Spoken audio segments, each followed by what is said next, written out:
자, 레위기 1장에서 6장 7절까지는 5대 제사가 되는 이 속건제, 그리고 번제, 소제, 화목제, 속제제, 속건제 이 순서대로 하면 이렇게 기록이 되어 있습니다.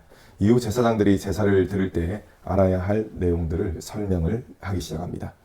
앞에서 번제, 소제, 화목제, 속죄제, 속건제의 순서로 기술이 되었지만 제사장들에게 설명할 때, 이 모세가 제사장들에게 설명할 때는 화목제를 가장 나중에 다루게 됩니다.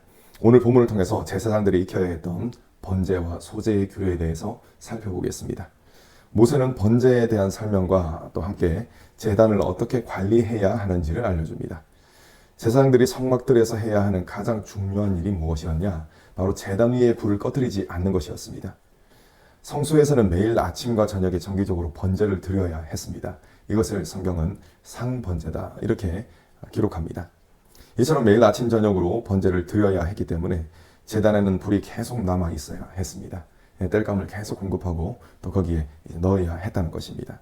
그리고 제물과 장작이 다 타고 나면은 재가 남는 것이죠. 그 재가 남은 그대로 계속 다음 번제를 드리는 것이 아니라 깨끗하게 정리를 해야 했습니다. 제사장들이 이를 깨끗하게 정리를 계속했는데 이때 제사장들은 세마포 긴 옷과 또 속바지를 입어야 했다라고 또 성경은 기록하고 있습니다. 그리고 번제단 정리를 마친 후에 재를 모아가지고 버릴 때 이 진영 바깥에다가 가져다 버렸거든요. 이때는 이 제사장 의복을 입는 것이 아니라 평상복을 입고 버려야 했습니다.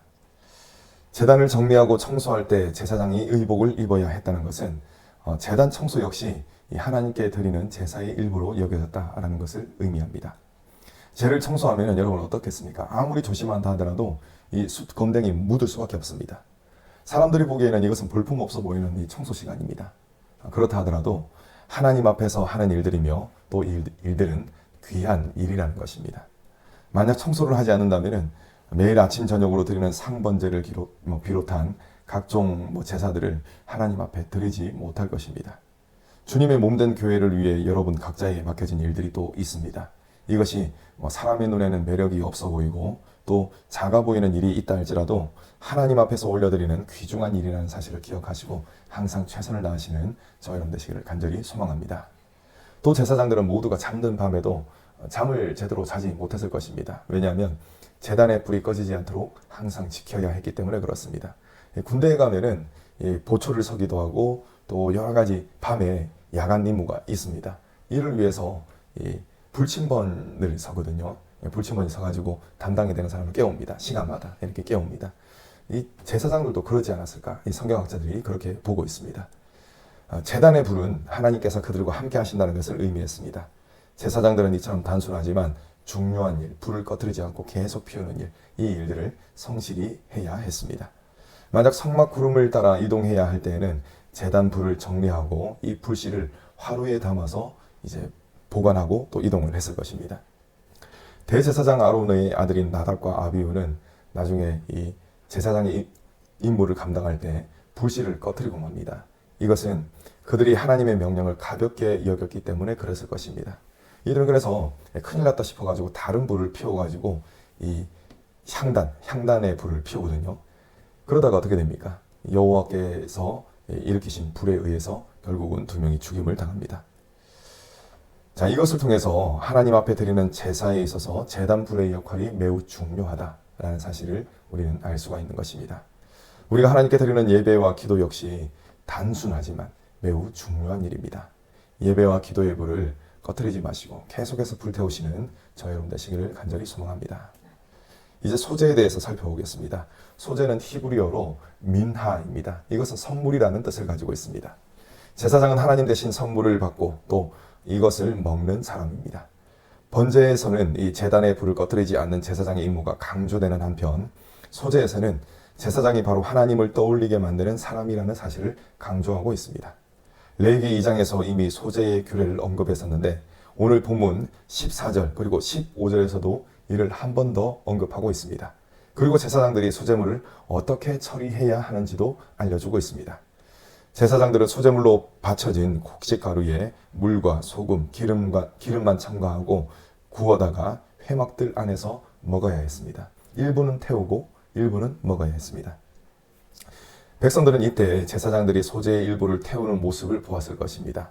자, 이때 유향도 함께 태워드렸기 때문에 향기로운 냄새를 맡을 수가 있었을 것입니다.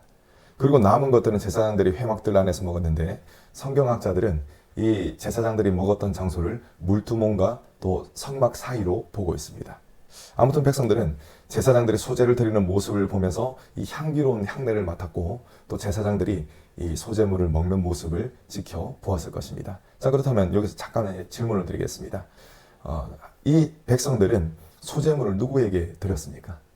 하나님께 드린 것이죠. 하나님께 드렸는데 이 소제물을 일부를 태워드리고 일부는 제사장이 먹었다는 것입니다. 이것을 통해서 우리가 생각해 볼 수 있는 것이 제사장은 하나님을 드러내는 존재이다 라는 것입니다.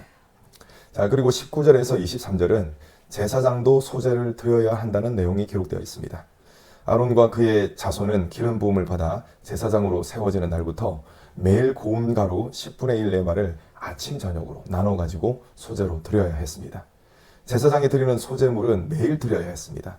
이 소제는 일반적인 소제와는 달리 유향을 첨가하지 않고 이 철판에 구워서 드려야 했습니다.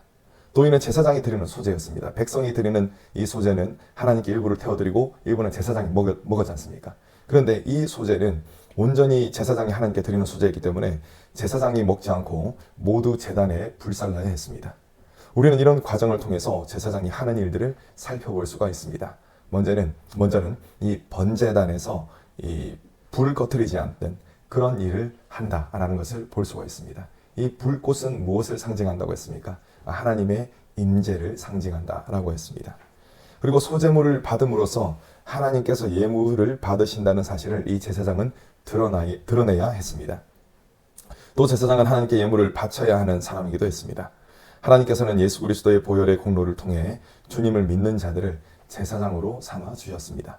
베드로전서 2장 9절입니다. 그러나 너희는 택하신 족속이요 왕같은 제사장들이요 거룩한 나라요 그의 소유가 된 백성이니 이는 너희를 어두운 데서 불러내어 그의 기이한 빛에 들어가게 하신 이의 아름다운 덕을 선포하게 하려 하심이라.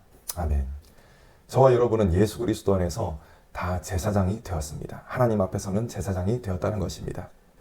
그리스도인 역시 하나님 백성 가운데 또 한 명으로 살아가는 그러한 사람입니다. 그러한 사람인 동시에 어떤 사람입니까? 하나님의 존재를 드러내야 하는 그런 사람인 것입니다. 세상에서 주님을 생각나게 하는 사람으로 살아가시는 저와 여러분들 되셔서 세상의 소금과 빛의 역할을 능히 감당하시는 저 여러분 되시기를 간절히 축원합니다.